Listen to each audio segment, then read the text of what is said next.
Hi everyone, my name is Morgan and I will be reviewing our readings for this week. I'm just gonna dive right in because we had 7 of them and I just want to start, that way this video is not super long.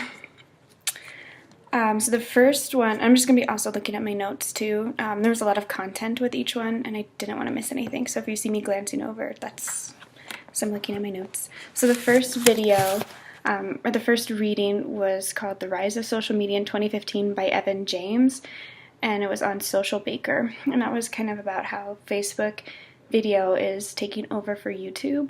And that one was particularly interesting, and I think it would be very beneficial for our client, this reading, so understanding it.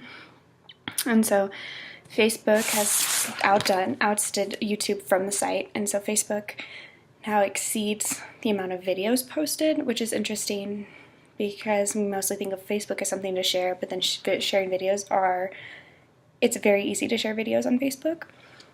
So that's another reason why, maybe that's why it's taking over. But some of the other interesting parts of the article are Facebook has this thing called autoplay, and so that's part of the reason why Facebook videos exceeded YouTube video shares in 2015 for the first time ever.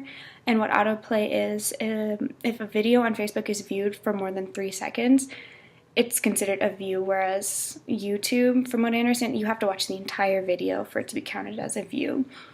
So that makes a huge difference, because someone could click on a video, watch it for maybe 5 seconds, and click away, and then there would be a view, even though, so it doesn't always accurately mark how often views are, or how many views something really has, how many people really watched it for this video's entirety. So that's something to keep in mind if we were to upload a video to Facebook and we get a high view count, how many people actually watched the whole video. Facebook also puts videos on their newsfeed, and the article said 30% of newsfeeds anymore are videos. So that's something to look out for in your own personal feed. It's a cool tidbit of information. And then this strategy is also changing advertising. So the micro video evolution, people thought it would be a trend, but it's actually now classifying as an evolution. And that's autoplay views do not equal micro videos. So they're two different things. So micro videos post 2 challenges to advertisers. And that's make a video between 10 seconds, 1 and 10 seconds, and with no sound that leaves an impression on the viewer.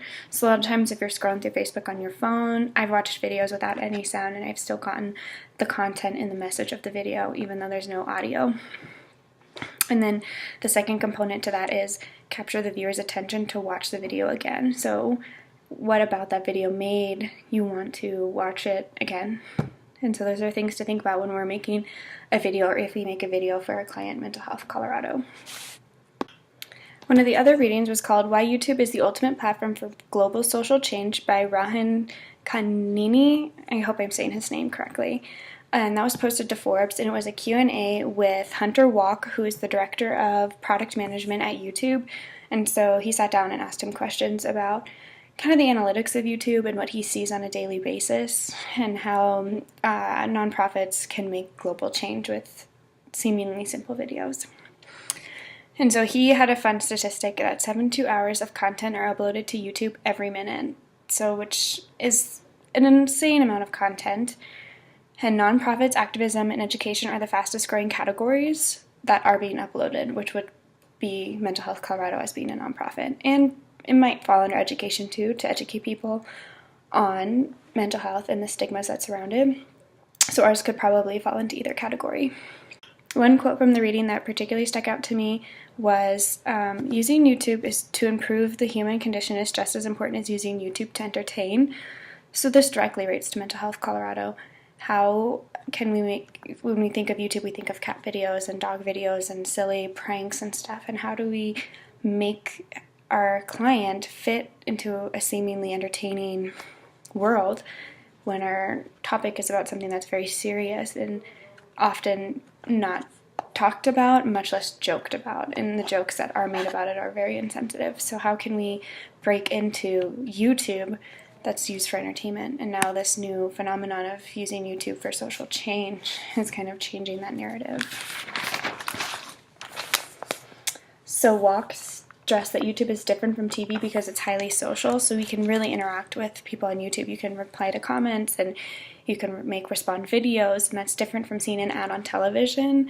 So if we were to make an ad and to run on TV for Mental Health Colorado, we wouldn't know how viewers felt. They could not comment on it.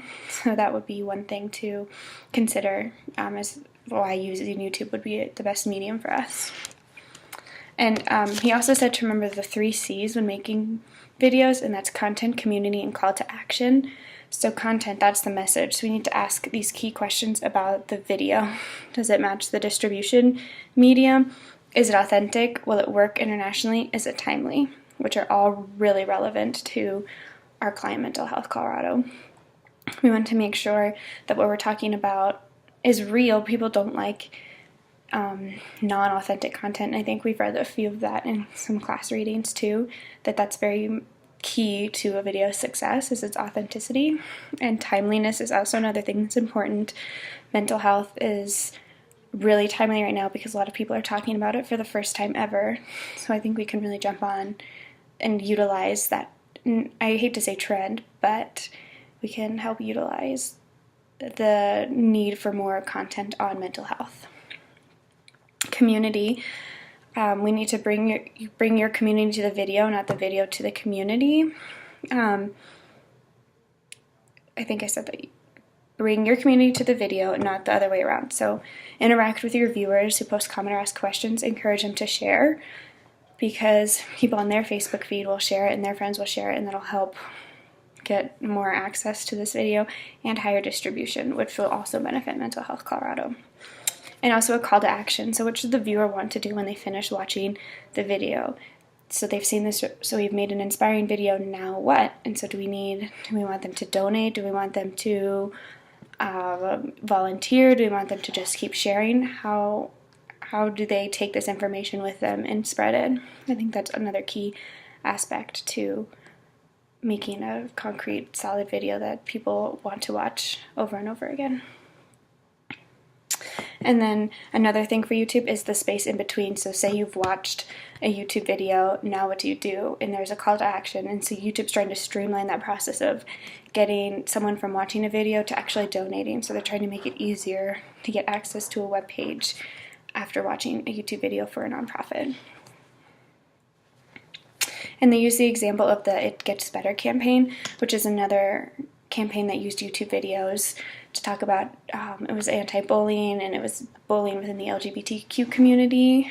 And there was this campaign that was started, and a lot of celebrities came on board, and these videos were highly successful because it had a concrete message. They knew the community and the target audience, and they had a call to action. And the slogan, It Gets Better, was catchy, and so people knew when they heard It Gets Better, they knew exactly what people were talking about, which is something to think about when we're making a video for Mental Health Colorado.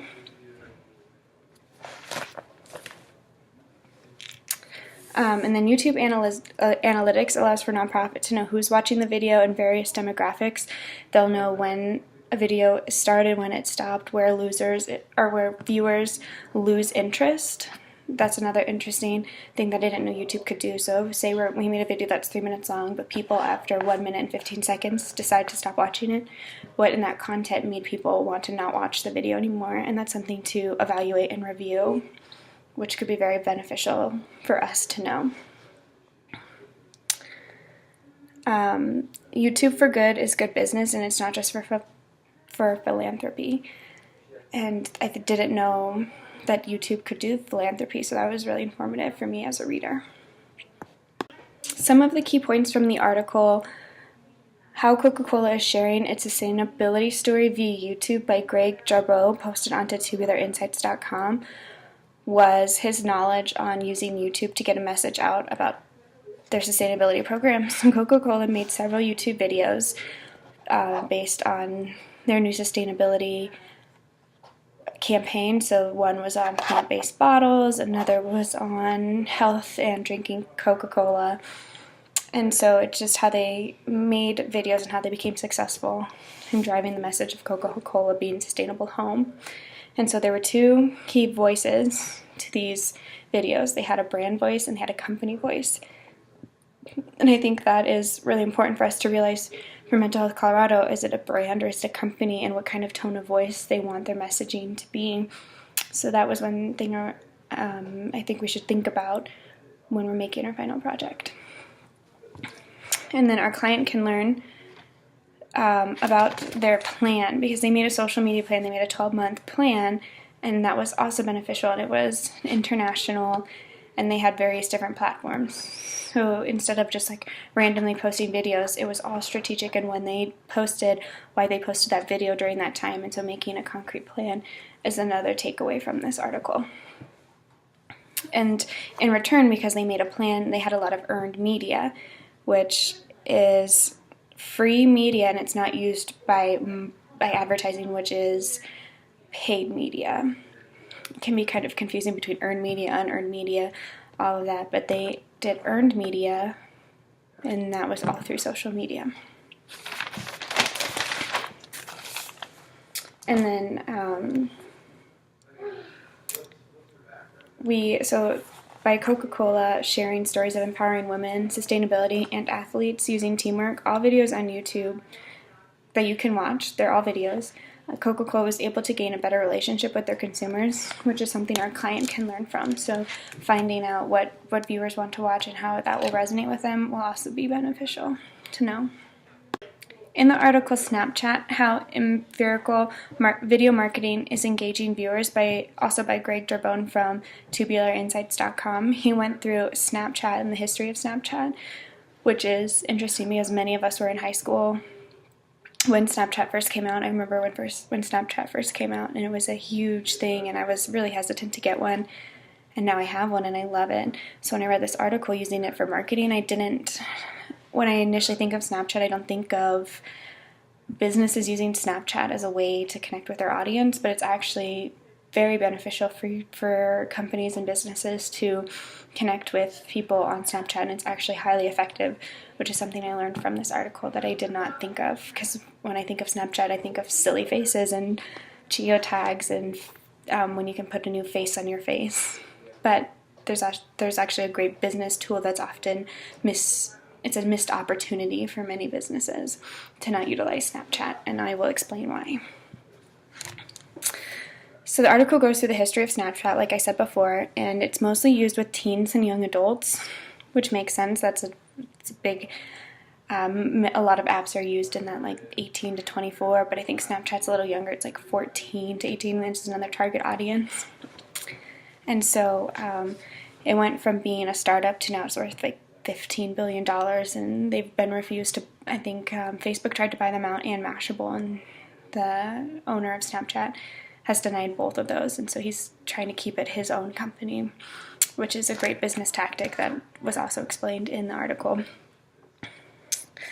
And so as in Snapchat's beginning, they've started to slowly add new things to the story feature. You can make 10-second clips, and you can assemble them as a story, and it's in real time. So you can say you're hiking, and then you can document your whole hike, but within 10 seconds, which some people find confining, but it's actually an effective way to tell a quick story. And it's really relevant to users. So the article addressed the missed opportunity of businesses not using Snapchat and the effectiveness of ephemeral marketing. Ads and company Snapchat stories have far reach with potential audience, even if the content disappears after 10 seconds. That was a note I made when I was reading the article, and I kind of mentioned that earlier too. I think when I first read it, I was like, there's no way our client Mental Health Colorado is going to want to use Snapchat. That's just not the medium we want to use. But to get a younger audience, we could do a Snapchat story or have Mental Health Colorado be on Snapchat. I don't quite know how we would utilize that. I haven't really thought of that through, so that would be another, if anyone has suggestions on how to use Snapchat for Mental Health Colorado, that would be something to think about when we're making our final plan. And so that's for Snapchat. YouTube for social change. Can improving the world go viral? By Noel Diem, posted to Law Street. Some of the key points of that article are Forbes. It also mentioned the Forbes article that I talked about earlier with Hunter Walk of YouTube. They also mentioned him as a source for this article and his knowledge on YouTube and their analytics and content and what he's seen in his time there. This article also mentioned the different pros of using YouTube. So they have the site, I think it's just Fuck Hate, but I don't know if that's like how you're supposed to say it because it's FCKH8. I don't really know, but there's that. It's a nonprofit that is to kind of I don't know how to say this properly. Kind of they want to. It's like more vulgar and in your face type of media where they want to kind of dismember some of the negative connotations surrounding race and oppression, I think is the best way to explain it, or how I think of it when I think of that channel. But they're highly controversial because of their in-your-face content. They swear. I mean, look at the name of their channel. It has profane language in it, so it's just a way of, that's another nonprofit that's very different, but still successful in the YouTube sphere. And then there's Lacey Green, and they compared those two because she's more seemingly wholesome, and her YouTube videos are more discussion-based, and she does a lot of social controversies, and she talks about them as a learning event on her channel. And so they compared those two channels and how they're both very successful, but both very different. And that is something we can take away for our client, Mental Health Colorado, if we wanted, what path we wanted to go down. I'm assuming we wanted to go down more of a wholesome path like Lacey Green, but maybe we want to be a little more vulgar to get our point across, and that would be another avenue to go. It's just kind of up to us. They also mentioned It Gets Better as well. That was mentioned in another article. And those are the highlights for that reading.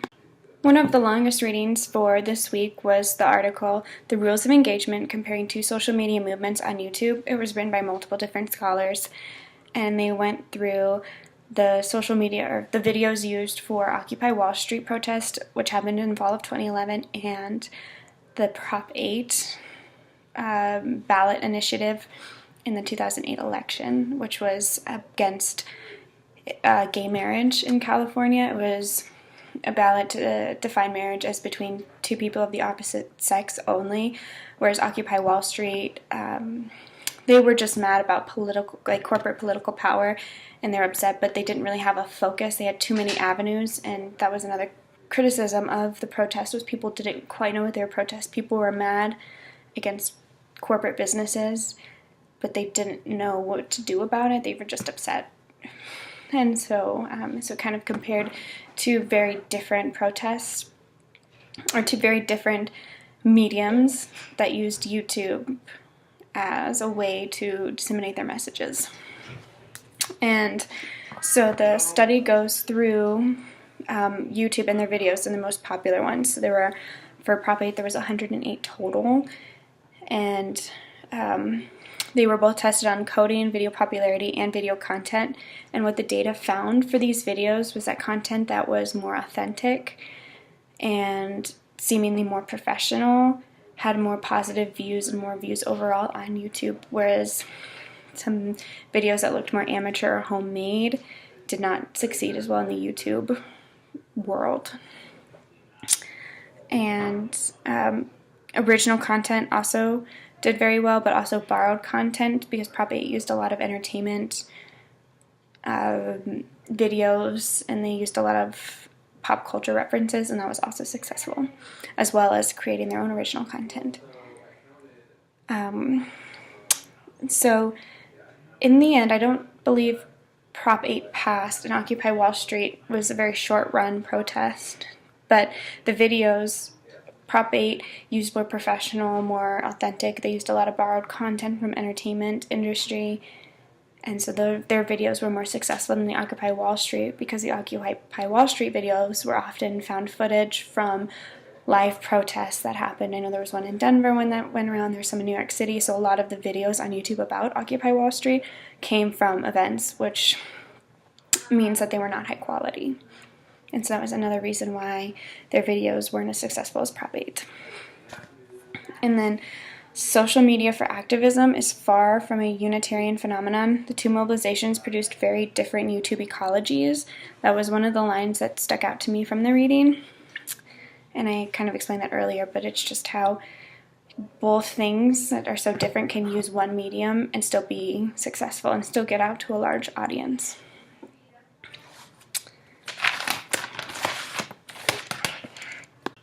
Another one of our longer articles for this week was called Moving Social Market Beyond Personal Change to Social Change. Was a study done, and it was written by multiple scholars as well as the last one. And it was a study done of 3,415 Twitter updates from 50 nonprofits, and then what tweets are more likely to be retweeted, archived, or put upon more of a further discussion by viewers. And so it's like what tweets are given or gain engagement from users and stakeholders. So it just kind of went through a lot of data on Twitter and how it's used by nonprofits. And some of the findings were nonprofits who use Twitter often tend to have a lot of hyperlinks and hashtags, which is something I knew. Hashtag Unity, we learned about that in a previous reading, I think from week 2 or 3. And that was something that I'm very pro, because I think hashtags are a great way to connect with your audience and connect with a larger group.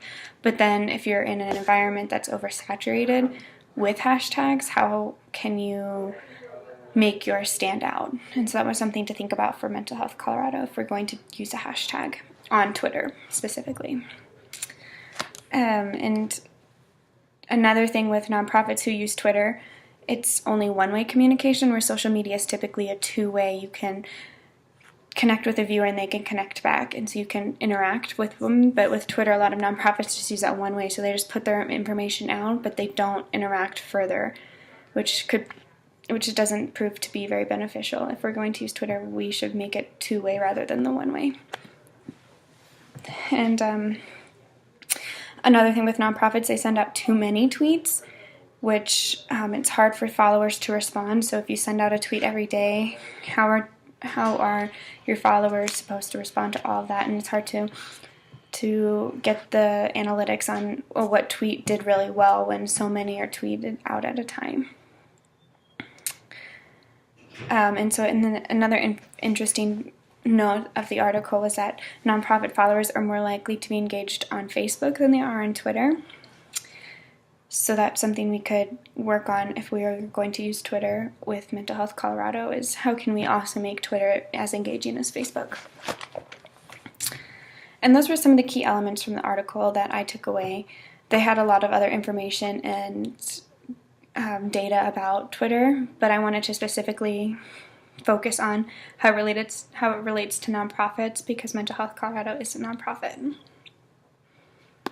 So after all the discussion about the readings, I just have a few follow-up questions for everyone to think about. So given the information about YouTube and nonprofit, what ideas do you have for a video about Mental Health Colorado that we can publish on YouTube? I just want you to think about the 3 C's and what we know about Google, or what we know about YouTube based on the various readings, and how we can make our video effective on YouTube. Or should we go more the Facebook route, since Facebook has a higher shareability aspect to it?